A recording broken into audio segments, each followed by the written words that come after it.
Hello world! Welcome to the opinions and thoughts of Just David in relation to Gamergate. I'll note that I'm not as caught up or informed as I should be on the whole of Gamergate and gaming media in relation to Gamergate. I've only been paying attention for a couple of weeks, but I'm trying to add thoughts based on what I've seen and experienced. In my last video, I said I was going to give a couple of reasons to rally under Gamergate. They're mostly reactionary and reasons to not split from Gamergate.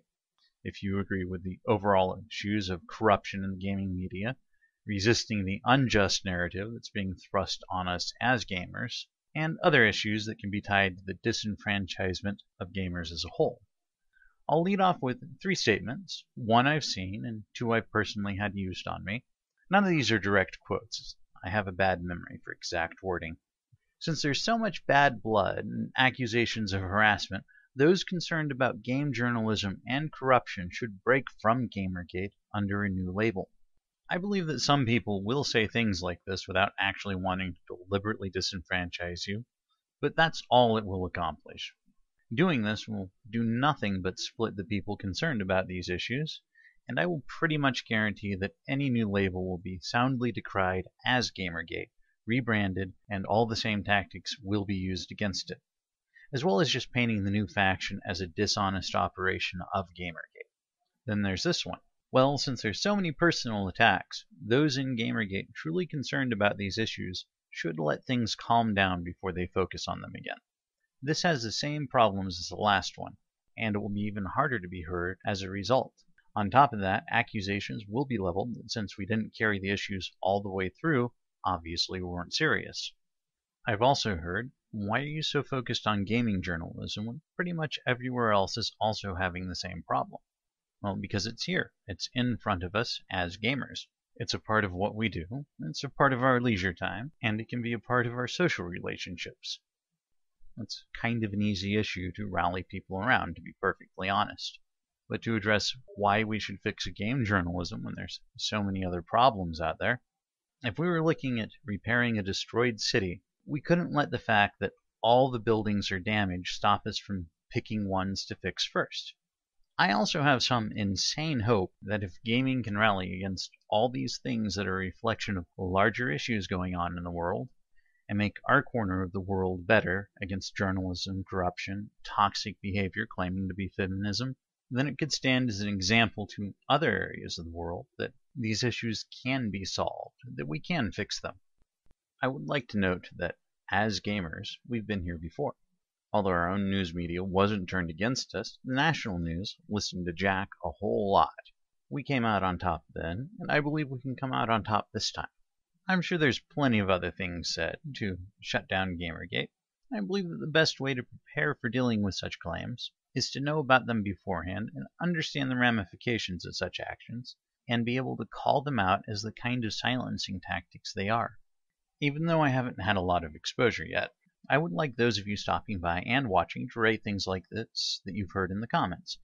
Not general vulgarities and name-calling, but these things that can sound like honest attempts to smooth things over or play nice, but would just harm our purpose as those supporting Gamergate. While the general narrative is probably going to be similar, I'll just list those all at once, and then try to address the more obscure things and go over how following the advice might hurt Gamergate as a movement. However, if we dogmatically decry all attempts without fair consideration, we risk becoming like that we are opposing. So, as always, remember to be careful to not become as irrational and dishonest as those arrayed against Gamergate. Now, onto the concept of consumer revolt. I'm not aware of actions like I'm going to call for, but I still have a lot of things to learn about Gamergate, so forgive me if I'm asking for things that are already happening. If you could post in the comments where I could learn about these things, that would be greatly appreciated. Now, I do like this idea of a consumer revolt, and what I've seen in modern America appears to be companies and any larger entity disempowering and taking advantage of the average citizen and consumer. AAA game companies have been selling games at full price and making them pay-to-freemium games, on top of so many other things, as well as subversion of consumer protection laws through end-user license agreements. So, where is the revolt part? Sure, there's pressure to remove advertisers, But we still want to play our games. In the case of the AAA industry, especially the multiplayer titles, many of us don't want to sacrifice being able to share common experiences with our friends or give up playing with our friends. And there are gamers that pay attention to the news and have stopped buying titles from the likes of Ubisoft, EA, and Activision at the least. We still need gaming news sites to send people to press conferences and give us announcements. We support a multi-billion-dollar industry. If we don't come together to solve these things ourselves, then what are we ultimately going to accomplish in the face of things like the current publishing companies? Maybe we'll get some journalism that's a bit more fair, but otherwise, the AAA industry hasn't had any need to listen to the gamers that care, but sometimes we just complain enough and drag their dirty laundry out in particular instances to make them pay attention, but this doesn't normally seem to change their overall practices. I propose that it might be possible to rally to create new companies and new news sites. Maybe non-profit companies can be formed for these purposes. Demand that they have a contract with those paying to start it up that will force it into certain behaviors before they're funded. We can fund games in the millions of dollars and give indie games tens to hundreds of thousands of dollars to be made. Is it a bad idea to attempt something like this? This would require trust in some people to honestly handle the money and start up the company proposed, so caution and investigation would be called for, and I can't say for sure that the kind of contracts I suggested are possible, but it's something I've thought about before, and I do hope that such things could be done. Maybe I'll describe my fantasies on how to set up a company like this in another video. I would like to finish on an article from someone examining the issues of Gamergate. Gamergate Escalates at Little Tiny Frogs by Brad Wardell. I would recommend reading it. I'll have it linked in the description below. I enjoyed it, but I want to address your attention to Part 5.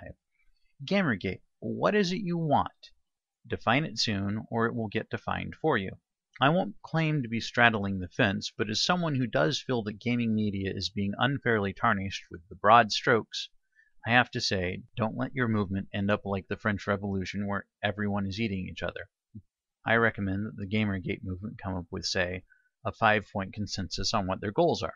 I don't know what those 5 points should be, but if they don't craft a message soon, this escalation will soon carry far beyond what even its most reasonable supporters would be comfortable with. Now, I don't totally agree that this will become a problem, but it is a valuable caution. You might realize by now that I believe in making sure you're aware of what you're doing and why you're doing it. However, I think that making very clear points would probably be helpful. But there is the issue of us being a collaboration of so many different people with a tendency to try and shy away from having leaders of the movement. There is also the issue that we may split on some points. For example, on the David Pakman show, the interview with Jenny Barrage. She brings up a lack of an apology from the gaming news sites that have insulted, belittled, and silenced us. I believe this is fair. I think she's justified in wanting this, and will support this viewpoint. But it would be one of the first things I would be willing to negotiate away in favor of a smooth dialogue or concessions if I were involved in some peace treaty-style situation. So maybe we should declare what we're looking for as points.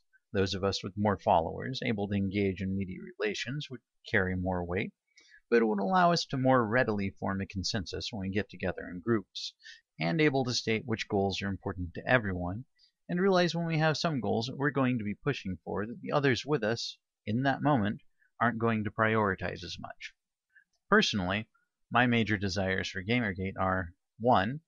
To effectively push back against the feminist inequality that's pressuring gaming as a whole to change through falsehoods and unfounded criticisms. 2. To bring about proper journalism, either through new media sites that hire people with the intent of holding them to good journalistic practices, or bringing about the hiring of professional journalists in several of the major gaming news organizations. So that's about all I have to say in this video. Now I'd like to ask that if you think my videos could be useful to others in Gamergate, or that my considerations are worth sharing, that you like them and share them on YouTube and Twitter and other places people supporting Gamergate might see them. I do want to add a positive contribution to Gamergate through these videos, and any help you can give me will be greatly appreciated.